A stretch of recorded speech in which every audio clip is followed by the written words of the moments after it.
Very good evening friends. Romancing with Ind AS के अंदर मैं केवल शाह आज आपके साथ बात करने वाला हूं about the initial measurement of the physical assets.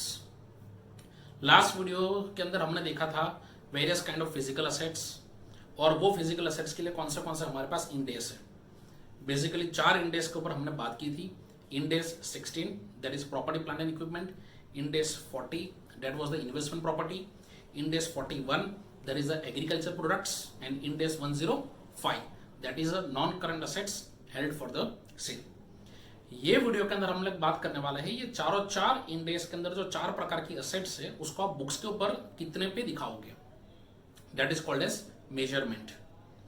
And जब भी मैं बात करता हूं मेजरमेंट की तो we have 2 kinds of measurement, one is initial measurement and another one is the subsequent measurement. Initial measurement का मतलब यह होता है कि जब आप असेट्स को पहली बार लेके आते हो, जब आप असेट्स को पहली बार खरीदते हो तो उसको बुक्स के ऊपर कितने पे दिखाओगे।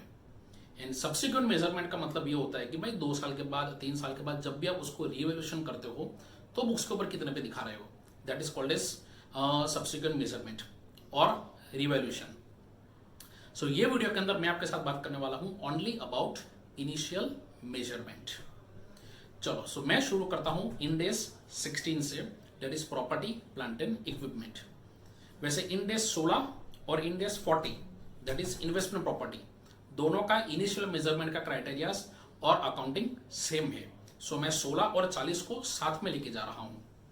सो इंडेस 16 एंड इंडेस 40 ये कहता है कि जब भी आप असेट्स को पहली बार अक्वायर करते हो, mark my words, I am saying acquiring the assets, I am purchasing the assets।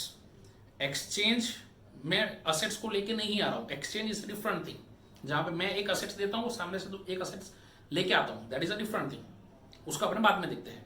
सो जब मैं असेट्स पहली बार खरीदता हूं और उसको बुक्स पे दिखाने की बात आती है तो इंडेस बहुत सिंपल कहता है accounting should be at a cost.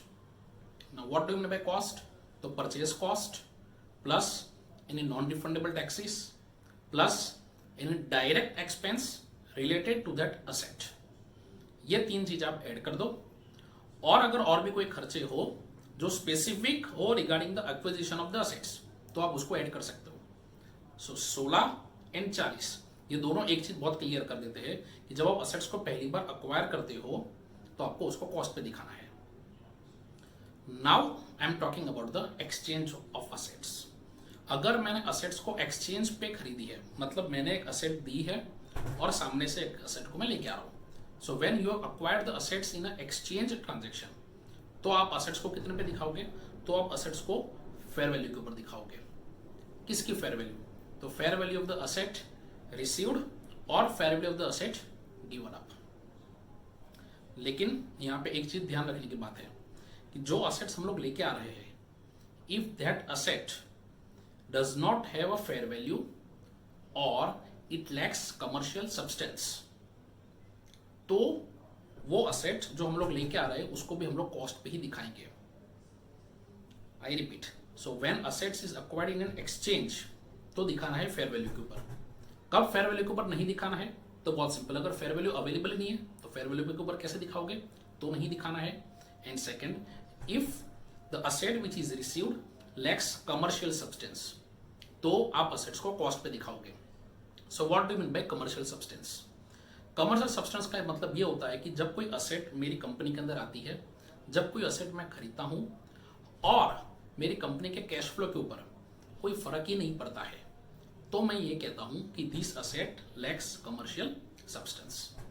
So thing is very simple, नई असेट जब आप परचेस करते हो, अक्वायर करते हो तो कॉस्ट पे दिखाओ, लेकिन अगर आपने असेट को एक्सचेंज में खरीदा है तो फेयर वैल्यू के ऊपर दिखाओ। अगर फेयर वैल्यू अवेलेबल नहीं है तो कॉस्ट, एंड अगर आपने जो असेट को खरीदा है if it lacks commercial substance तो भी वापस कॉस्ट पे। I guess Ind AS 16 and 40 is very simple.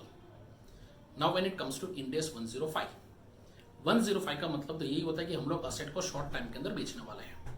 सो जब हम लोग असेट को शॉर्ट टाइम के अंदर बेचने वाले हैं तो उस असेट्स को हम लोग दिखाएंगे at a lower of carrying amount और fair value less cost of sale, that is a net amount to be received, आप ऐसा जो भी मान सकते हो।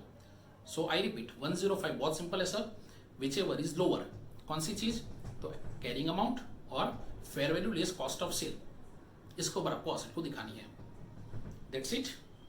This is all about initial measurement. I hope so your funda is very much clear. Stay tuned for the next videos. Thank you.